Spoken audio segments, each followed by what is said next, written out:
Welcome to the Windshield Chronicles, a mental sequence of operation. This episode brought to you by Sauermann. Add a digital edge to your combustion analysis. To learn more, visit SauermannGroup.com. Well, hello, House. How are you doing today? I am not doing very well at all. Wow. Well, I've had a drive over here to take a look at you because I've told that you're just not healthy, and I want to just figure out what's going on with you. Is there anything you can tell me about yourself, or am I going to have to go ask some homeowners what's going on? Well, a couple of things. First, I haven't felt the love from those that are supposed to be taking care of me. I have hot spots, I have cold spots, and I also feel like I am lagging in my overall performance in taking care of everybody that's under my roof. Tyler Nelson from Sauermann, I adore you, man. For those of you joining us, Tyler and I set this up just to help you understand exactly what this conversation is going to be about. So we're going to call this one Hello House, or Walk the Ship, where we are preparing to evaluate a structure, and we got to learn what's going on in the structure because it may not tell us exactly what's going on, but there's something there, and it's our job to do the investigation. Essentially, everyone, when you approach a property and the customer invites you in, as Clifton had mentioned, either say hello to the house or you can call it walking the ship, one or the other. And what we're trying to establish in doing so is, first off, establish trust with the one that's paying us. And we are trying to let them know that we care about their input. And I know sometimes when weather gets very cold and you're running from call to call, or it's 1,000 degrees and you're running from call to call, you get very busy, and sometimes you become a little bit impatient.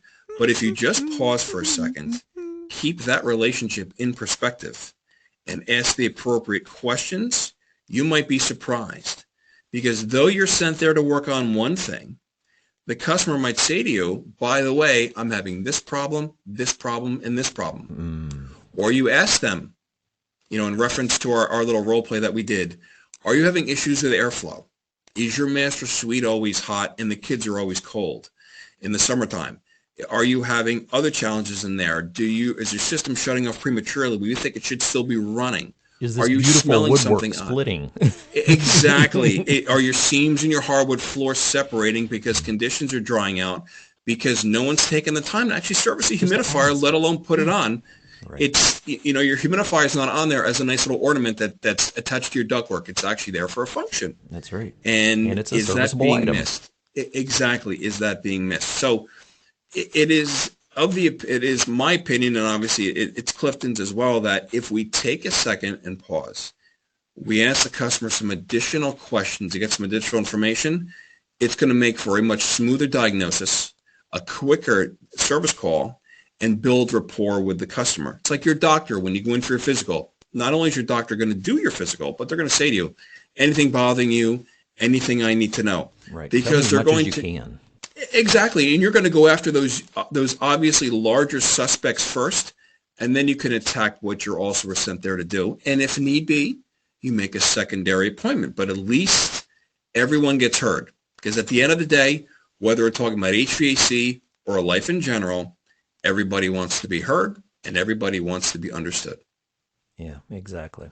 And it's fishing for the right answers. Sometimes that's the difficult part of fishing for the input that we're looking for, because they might be telling us something and it's an emotional reaction to a physical issue, right? They might be telling us, I just don't feel right.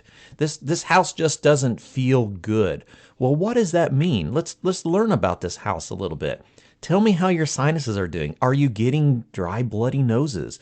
Is your skin splitting and cracking? Kids have asthma. Tell me a little bit more details on here. Are you noticing drafts? Are you noticing moisture on the windows in the winter? Tell me some things about your home that you like and some things that you don't like about the quality of your home. And let's see if we can come to a resolution to this. Yeah, and in your general practitioner status, so to speak, as an HVAC contractor, falling under your umbrella is IAQ. That's right. We at Sauermann, we make IAQ monitors, but outside of that, IAQ is one of your jobs. And whether it is a UV product, whether it is a GPS product, whether it is ionization, or whatever the case may be, you are there to not only make sure that the system is using its fuel burning properties correctly, but also what is being emitted and the conditions for those in that space are safe. Whether that is a heating related approach, air conditioning related approach, or strictly an indoor air quality and particulate related approach. It's a full complement of a life cycle of a piece of equipment and the general living conditions and lifestyle of those that are actually occupying the space. So let's talk about this home. As we are approaching this home, maybe the homeowner doesn't know how to talk. Maybe they're very introversial and they don't have the ability to give us the information we are fishing for. Let's talk about some ways that we can analyze this home as we're approaching it. One of the things I always used to do when I was in the field is I would zero out as much as I could my carbon monoxide detector before I approached the home, just to start taking some readings, as well as I would turn on my thermometer and start reading temperatures as I'm walking through, and also looking at moisture, seeing what my hygrometer is reading. I used to carry my little pocket temperature hygrometer thermometer just to get an idea of what the environment looks like by taking some measurements. We talked about this before. How can we validate the performance of something if we don't have analytics to back it up? Yeah, I agree. And first off, as you said, as a foundation of safety for not only for yourself, for the customer, is getting the carbon monoxide reading. Zeroing out your either your CO monitor or your combustion analyzer outside in fresh air, and then going in and monitoring that space. You want to make sure that you don't have any CO in that space, so you don't have a call to action right out of the get-go. Immediately. Right, because you can ask a customer, how are you? Everything okay? Do you feel fine when you're home? And they'll finally be like, you know what? No one's ever asked me the question, but, and I hate to say this, when I'm at work, I feel like $1 million. When I'm home, I feel awful. And that's, again, something that should raise an eyebrow, saying, do we have a slight underpinning of a carbon monoxide issue, or do we have another indoor air quality challenge? Now, if we just take a step back in something that we can address here too, carbon monoxide issue. In our industry, they are now doing studies on us, technician-wise, like they're doing in the NFL for the concussion issues, the concussion protocols. Right. We have in our industry the highest rate of dementia and Alzheimer's that exists of all the service industries now, Clifton. Really? We have now suppressed oil and gas. Oil and gas works a lot in open air. Some confined space entry, but a lot in open air, which helps dissipate or dilute the carbon monoxide challenges. With us, we're normally working and dealing with these issues in confined spaces. They have done studies in the average working life, not life, but working life expectancy of a technician in our field is 56 years of age. Why is that? It's not because we can't get ourselves in and out of an attic or in and out of a crawl space or in and out of a scuttle hole, because we all know that's what the apprentice is for. Just kidding. Just kidding. It is because... I've been there. Right? Listen, go for it. Go for this. Go for That's that. right, go for that. It is because as we age, we lose cognitive ability, not because of the aging process, but because of consistent and constant exposure to carbon monoxide that has wore away our cognitive abilities that we're not aware of, or we're not aware of, because those, egregious things were not, they had no smell, they had no color, and they had no taste, and it's in the form of carbon monoxide. And it deteriorates our cognitive path, and we can no longer troubleshoot. So we think the technology is beating us. No. I'm letting everybody know, and Clifton will back me up on this. We know you, we see you, we understand you. You fix things for a living. You're doing something that the average person can't do. You're so humble that you don't brag, you're not braggadocious about it, but you can fix things. You don't lose your intelligence overnight. It doesn't work that way. No, the technology is not beating you.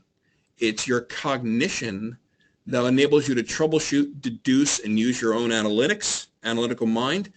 That is being shortchanged because of the inroad that the carbon monoxide is making into your cognition. That's the issue. So you're not being beaten. You're being deteriorated by an invisible force that you're not aware of.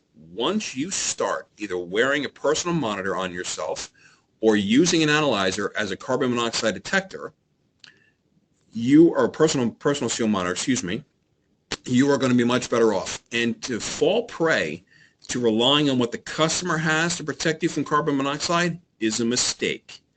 Those big box store carbon monoxide detectors go off after 70 to 300 ppm after 1 to 3 hours of exposure.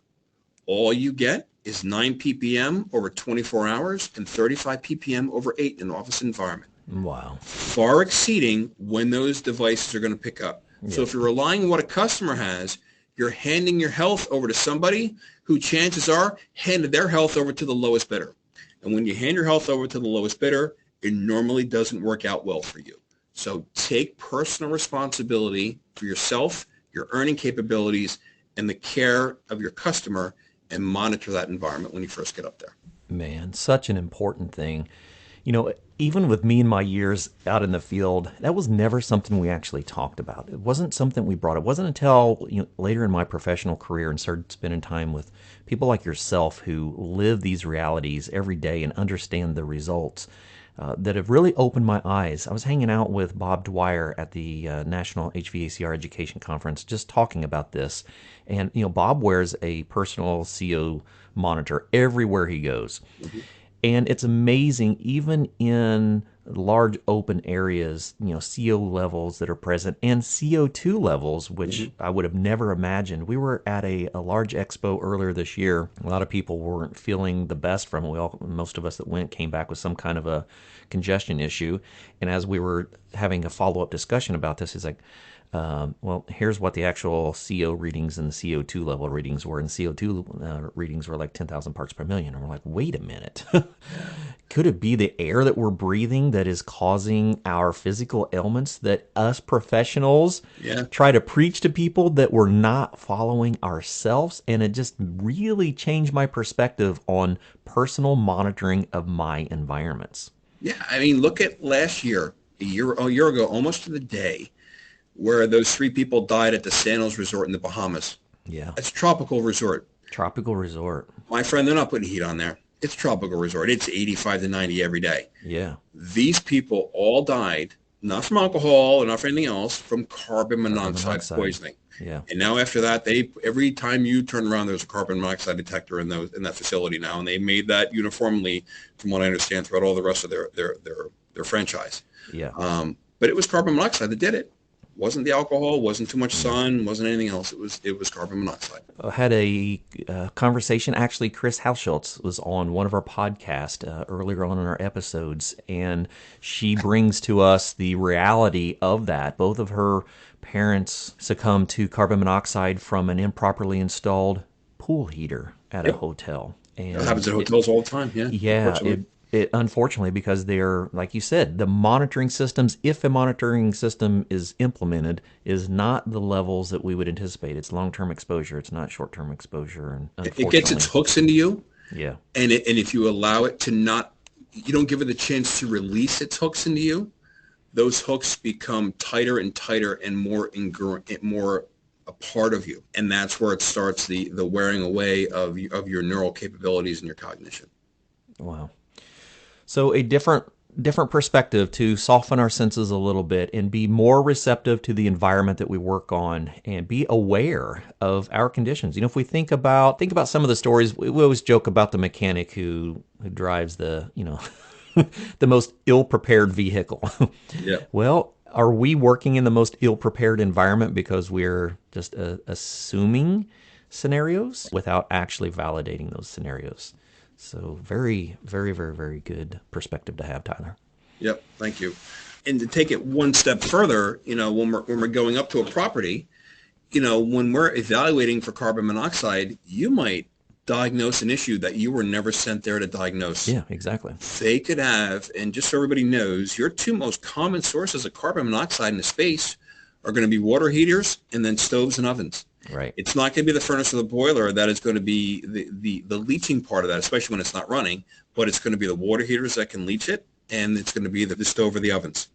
And so you could solve a problem and you could save a life and take care of an issue that you were not even sent there to do. And that goes back to one of my original comments, is having that situational awareness. You have to look all around, because things could be happening in the periphery that are not normal. You could have things that are vented incorrectly, water heaters and such, and you were never sent there to work on it. That's supposedly the plumber's responsibility. Well, say they haven't had the plumber in 10 years because they haven't had a problem with their toilet. Right. And they don't know they're supposed to be calling the plumber for there's an issue with the water heater because they have hot water. But yet there could be an issue with the venting. The venting could be deteriorated. There could be rusting or corrosion on top of the water heater. That would be an indication of a potential problem. Birds, They're not aware of squirrels. that. Right, exactly. But you notice it, not because you're trying to pad your pockets, but because you're trying to be thorough. We have a re-education that we're trying to do here. We're not trying to pad our pockets, everybody. We're just being thorough. And if making additional income comes as a result of you being thorough, all the power to you. That's just a natural progression. That's just a part of it. That's just offering another set of your skills for the world to use. And for doing so, you need to get paid for that. Absolutely. Tyler Nelson, thank you, my friend, for joining us, and we sure appreciate the information. Thank you very much, Clifton. Greatly appreciate it.